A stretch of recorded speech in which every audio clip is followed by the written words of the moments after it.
Senhores alunos, o próximo passo, como nós já tínhamos dito no vídeo anterior, nós iremos discutir sobre o processo da leitura racional. Para que nós desenvolvamos uma leitura com uma certa racionalidade, é necessário que nós sigamos alguns passos. Por exemplo, o primeiro passo é o passo da compreensão geral. Nesse momento você precisa desenvolver a capacidade de entendimento do assunto, não é? E do tema. Para isso você precisa ler o texto todo, do começo ao fim. Não vale aquela proposta de você ler partes do texto e achar que lendo parte do texto você vai entender sobre o assunto. Não tem necessidade. O ideal é que você leia o texto todo para que você possa realmente reconhecer qual é o seu assunto, qual é o seu tema, do que trata o texto. E a partir daí você vai ter uma visão mais geral, né, do assunto tratado. E é importante que às vezes você observe o título, porque às vezes o título ele é uma síntese do assunto tratado no texto. Mas para isso você precisa ter uma boa leitura, desenvolver comportamento leitor, né, para que você possa já ter esse cuidado de verificar essas questões. O segundo passo é a análise.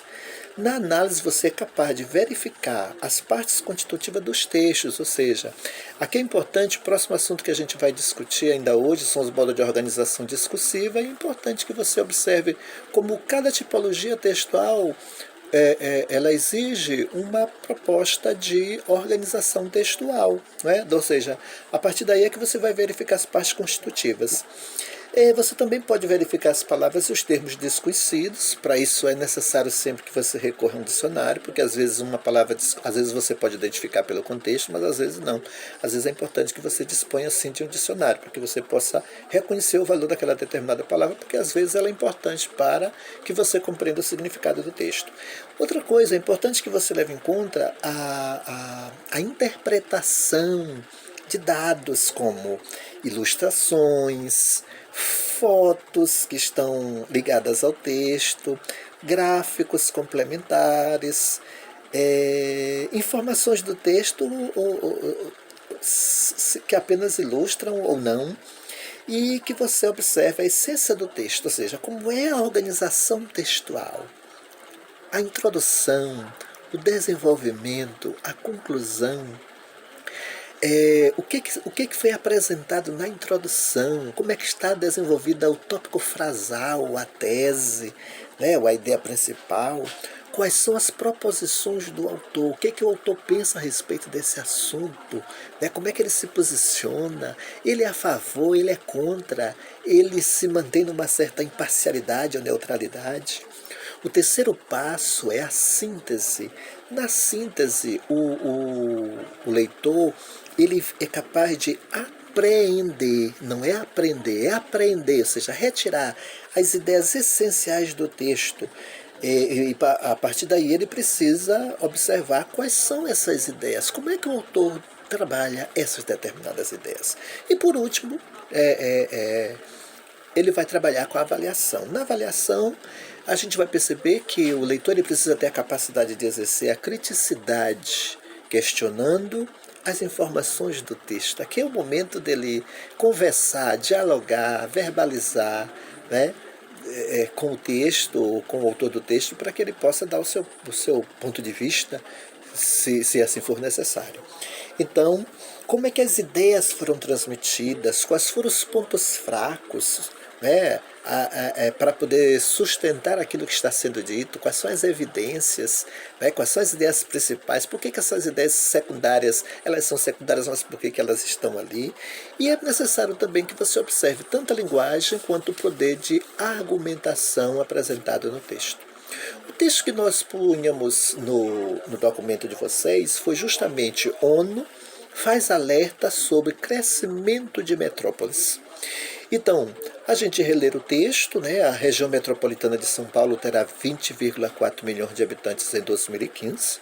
A previsão é da ONU, Organização das Nações Unidas, que lançou em 7 de outubro um relatório com dados sobre a situação das zonas urbanas nas áreas pobres do planeta. Segundo a ONU, a Grande São Paulo, que em 2000 tinha 17,8 milhões de pessoas e era a quarta maior metrópole do mundo, ultrapassará a cidade do México em 13 anos. Mesmo assim, A área da capital paulista ficará na quinta posição entre os maiores conglomerados urbanos do mundo. Será ultrapassada pela região metropolitana de Lagos, na Nigéria, que terá 23,2 milhões de habitantes, e por Dhaka, capital de Bangladesh, que terá 21,1 milhões de pessoas. A Grande Rio também apresentará um crescimento populacional até 2015, dos atuais 10,6 milhões de habitantes, passará a ter 11,9 milhões em 13 anos. O aumento do número de metrópoles no mundo, com mais de 10 milhões de habitantes, é uma fonte de preocupação para as Nações Unidas, que em 1950, ela vai dizer que em 1950, desculpem, apenas o entorno de Nova York atingia essa taxa populacional. Em 2015, 23 conglomerados terão mais de 10 milhões de pessoas. Desses, 19 estarão nas regiões mais pobres do mundo. De maneira, senhores, que a ONU ela destaca que, se o processo de urbanização se estabilizou nos países ricos, em torno de 75% da população, o ritmo de crescimento da cidade nos países pobres ainda é assustador. Logo, todos os dias, 180 mil pessoas eles chegam a esses conjuntos vindas das áreas rurais dos países em desenvolvimento, principalmente na África e na Ásia. ONU faz 2002. Então, o título é a pista para o tema discutido na notícia Crescimento de Metrópoles. Mas observe que crescimento de metrópoles não se trata de qualquer metrópole. Você sabe que uma metrópole é aquela cidade que tem hoje mais de 1 milhão de pessoas. Ele está se referindo a metrópoles que têm mais de 10 milhões de habitantes. Né? O segundo passo é a análise. A ONU divulgou um relatório com dados sobre a situação do crescimento das metrópoles das áreas pobres do planeta. E aí nós temos uma interpretação dos dados. Ele disse que haverá um grande crescimento populacional até 2015, com aumento de metrópoles com mais de 10 milhões de habitantes, que é a tese do texto, como nós já dizíamos. As proposições do autor. O ponto central da preocupação da ONU está relacionado ao crescimento populacional nas regiões mais pobres do mundo. Por quê? Porque você observa que o texto vai dizer que nós teremos 23 metrópoles com mais de 10 milhões de habitantes, e dessas 23, 19 estarão nas regiões mais pobres do planeta. Eis o porquê da preocupação da ONU. No terceiro passo, nós temos a síntese. Né? A ONU divulga relatórios sobre o aumento de números de metrópoles com mais de 10 milhões de habitantes, de maneira que a gente perceberá que 23 metrópoles terão mais de 10 milhões de habitantes em 2015, dentre as quais 19 estarão nas regiões mais pobres do mundo. E a preocupação para as Nações Unidas sobre as condições de vida nessas cidades, porque a gente percebe que a maior parte das pessoas dessas regiões que terão mais de 10 milhões de habitantes no mundo, eles estarão nos maiores conglomerados com mais de 10 milhões de habitantes, ou seja, são 19 regiões das 23. Isso, de certa forma, ela deve se configurar como uma preocupação para a ONU, porque como sustentar tanta gente, principalmente se não se desenvolve ciência. O quarto passo é a avaliação. Reflita sobre tudo que já ouviu falar sobre o que leu sobre o crescimento populacional. Esse é um caminho que você pode fazer para que você realmente possa entender de fato se há essa preocupação da ONU, se isso é valável, né, como dizem os franceses, quais os problemas que isso provoca nas grandes cidades dos países mais pobres.